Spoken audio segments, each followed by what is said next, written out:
아멘. 아담 제이 잭슨이라고 하는 사람이 쓴 책 중에 이런 책이 있습니다. 플립사이드, 당신의 인생에 찾아온 기적 같은 반전이라고 하는 책이 있습니다. 플립사이드라고 하는 말은 사람이나 사물 그리고 어떤 현상의 이면을 뜻하는데요. 이 책에서는 좌절과 역경의 순간에는 반드시 반전의 기회가 있다라고 이 책은 이야기를 합니다.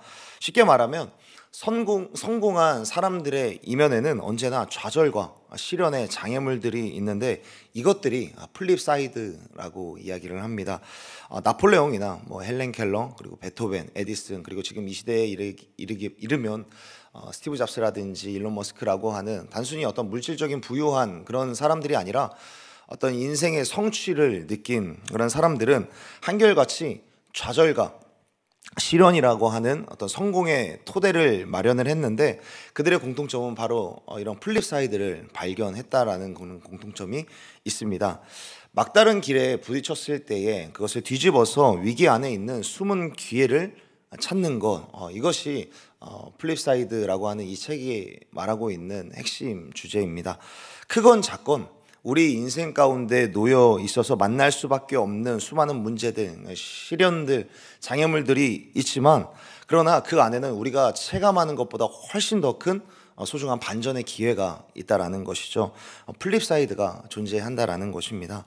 우리 인생에 찾아온 위기가 새로운 소망의 신호등이 될 수 있는데 이런 것들은 어쩌보면 우리의 인생 그리고 인생의 모든 것이 담겨져 있는 바로 성경에도 정말 많이 등장하는 것을 우리들은 발견할 수 있습니다.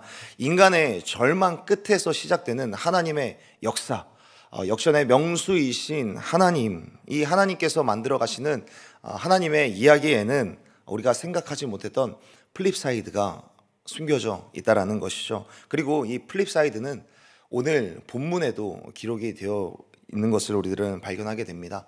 오늘 본문에서 왕이 되었다라고 선언하고 있는 한 인물이 있습니다. 바로 솔로몬입니다. 이 솔로몬 역시 플립사이드, 역전의 기회를 발견하고 새로운 소망으로 나아갔었던 그런 사람이 아닌가 생각을 해봅니다.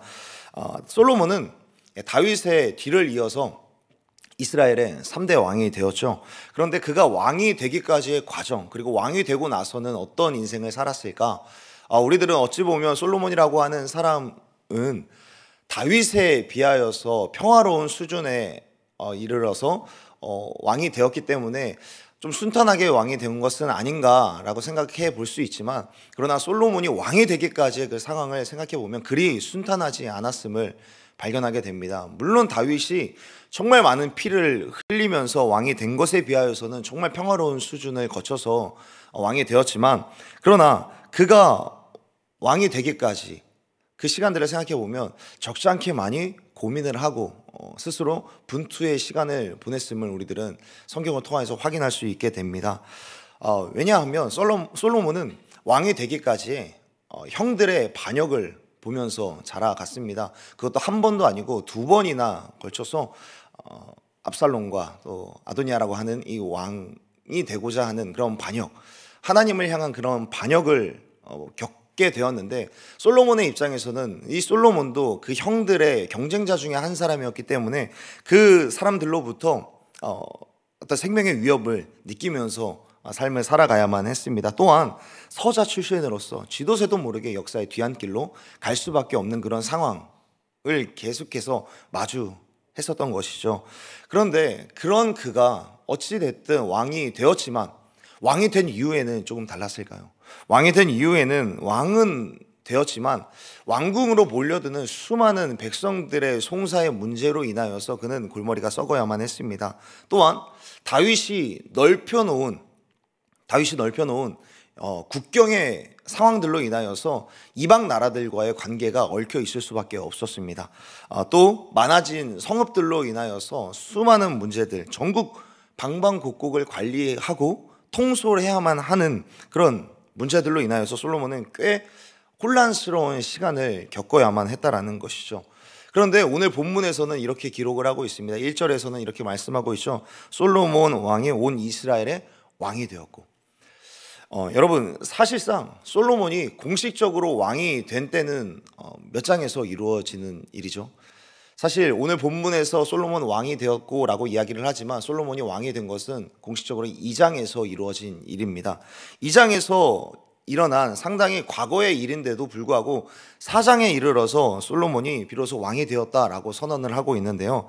지금 이 말은 솔로몬이 왕 위에 올라가게는 되었지만 온 이스라엘로부터 왕으로 인정받는 그 시간까지는, 그 시기까지는 어느 정도의 시간이 걸릴 수밖에 없었다라는 것을 우리 가운데 말씀해 주고 있습니다. 그렇다면 왕이 된 이후에 4장에 이르기까지 솔로몬은 어떤 시간을 겪었는가? 앞서 말씀드렸다시피 솔로몬은 왕이 된 이후에 여러 각도에서 산재해 오는 문제들과 직면할 수밖에 없었습니다. 그러나 결국 끝끝내 4장에 이르러서 솔로몬이 그 문제들의 플립사이드, 곧 위기의 순간 속에서 여러 가지 문제들 상황 속에서 반전의 기회를 발견했고 한 걸음 더 올라서게 되었는데, 그렇다면 그 기회는 무엇이었을까? 왕으로서의 입지를 다지게 된 그 이유는 무엇이었을까? 여러 사람들로 인하여서, 특히나 형들로 인한 그런 트라우마, 감정이 요동치는 때를 겪을 수밖에 없었는데, 그러나 그런 사람들로부터 겪는 문제 속에서 그는 기회를 발견을 했습니다. 그가 왕으로서 입지를 다지고 온 이스라엘로부터 왕으로서 인정을 받게 되었다라고 선언을 하면서 그 뒤에 보면 그게 신화된 사람들의 명단이 나열이 되고 있습니다.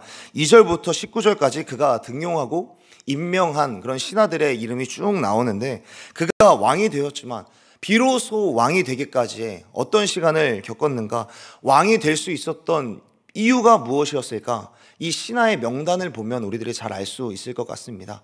사람이라고 하는 그 사람들, 여러 가지의 상황들로부터 위기의 순간을 겪었지만 그 위기 속에서 발견한 기회는 역시나 사람들을 등용하는 문제, 어떤 사람들을 동역자로 두었는가, 거기에서 그는 플립사이드를 발견하고 왕으로서의 입지를 다져간 것입니다.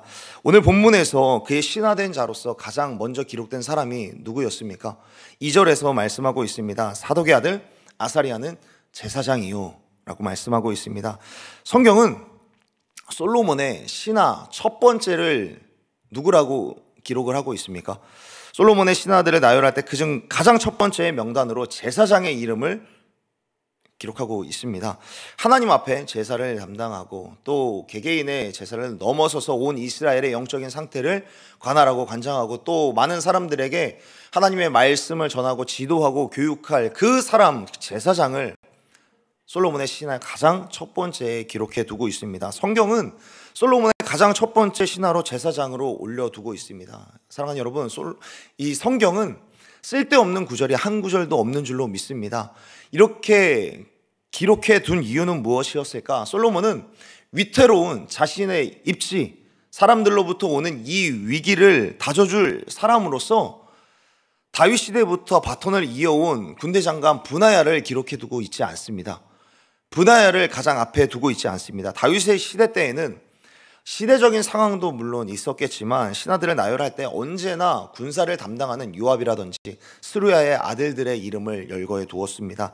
그런데 솔로몬은 왕이 된 이후에 군사력을 담당하고 있는 브나야를 앞에 두는 것이 아니라 자신이 왕이 되었을 때 가장 중요한 사람은 누구인가 생각해 보았을 때 제사장이었던 거죠. 왜? 자신의 입지를 다져줄 분은 여호와 하나님이라는 사실을 잘 믿고 의지했기 때문입니다. 그렇기 때문에 자신에게 말씀을, 그리고 하나님께 나아가는 그 길을 열어줄 제사장, 그 사람이 가장 중요하다는 것을 솔로몬은 알고 있었던 것입니다. 다윗이 열왕기상 2장에서 솔로몬에게 당부했던 유언이 있습니다. 2장에서 보면 이런 말씀이 있죠.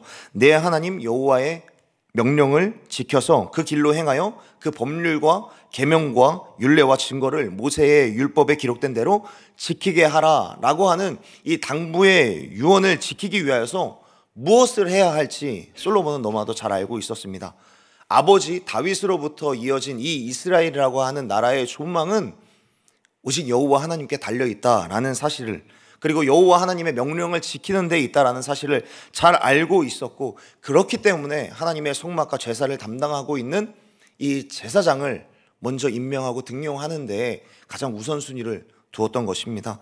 그리고 나서 그는 왕궁의 역사를 기록하는 서기관, 그리고 역사를 담당하는 사관, 그리고 그 뒤를 이어서 군사력을 담당하는 군대 장관을 세우고 있는 것이죠. 솔로몬이 왕이 되어서 내 왕으로서의 입지를 다질 가장 중요한 키포인트는 어디에 있는가? 그것을 너무나도 잘 알고 있었습니다. 바로 여호와 하나님께 있음을.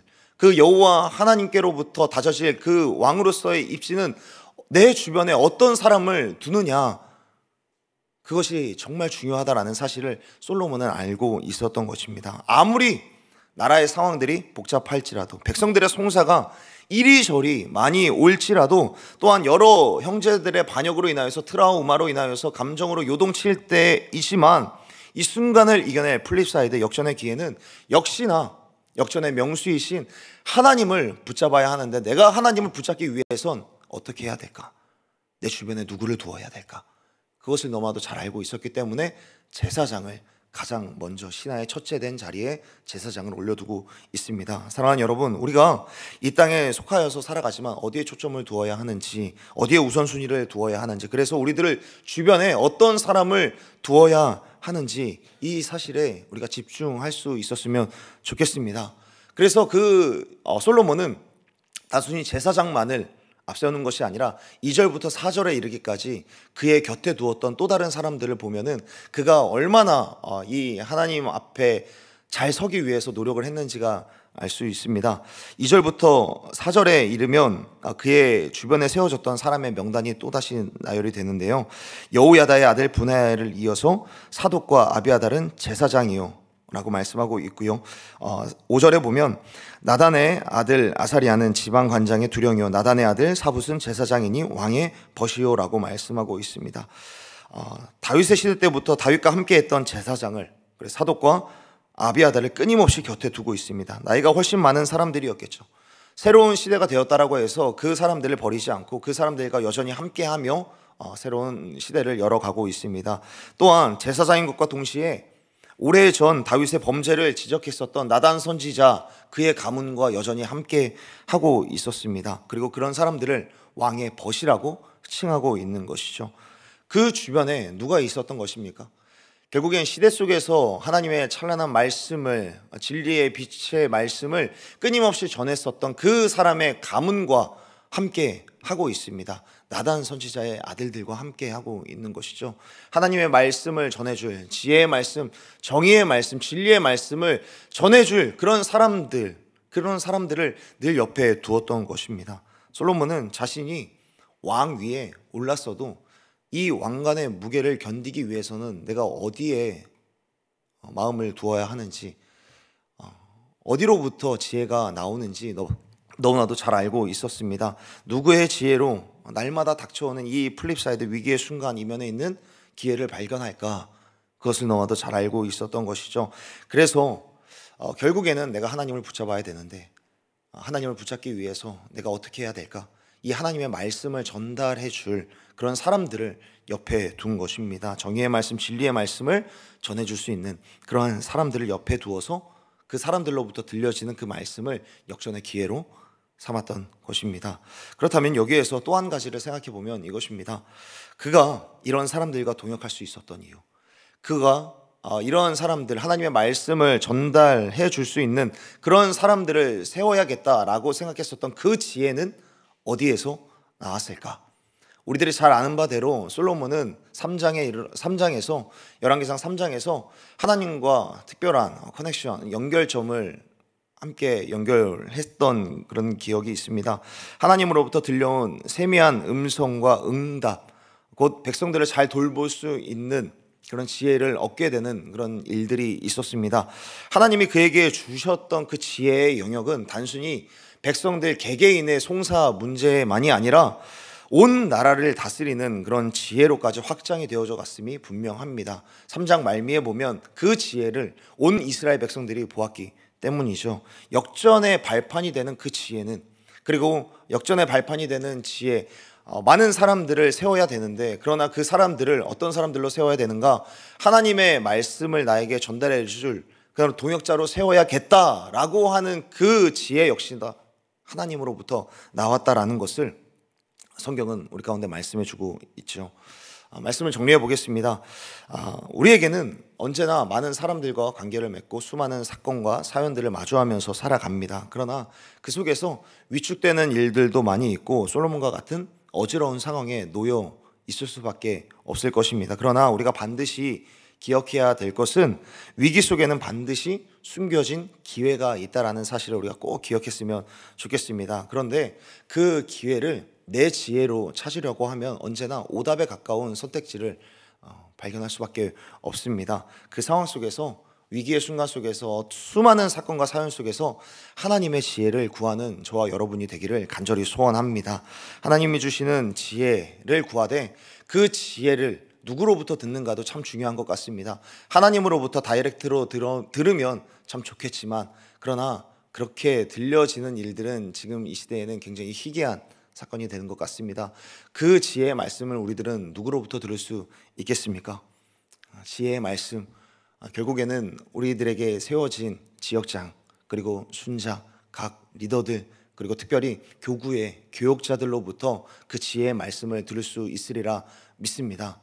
사랑하는 여러분, 간절히 바라기는 위기의 순간 속에서 우리가 다른 사람들을 찾는 것이 아니라 하나님의 지혜의 말씀을 전해 줄 수 있는 그러한 사람들을 가까이 두고 꿈꾸시고 또 이어가시는 저와 여러분이 되기를 간절히 소원합니다.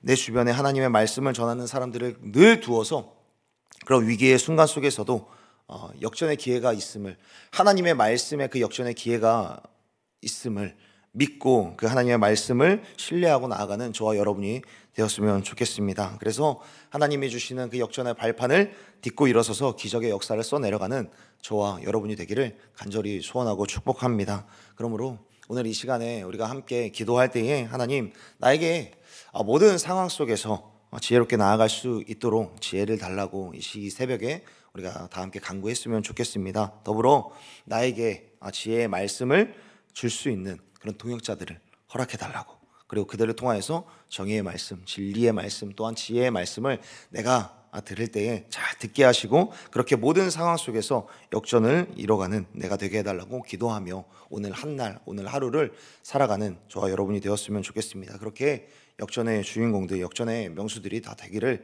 간절히 소원하고 축복합니다. 기도하겠습니다.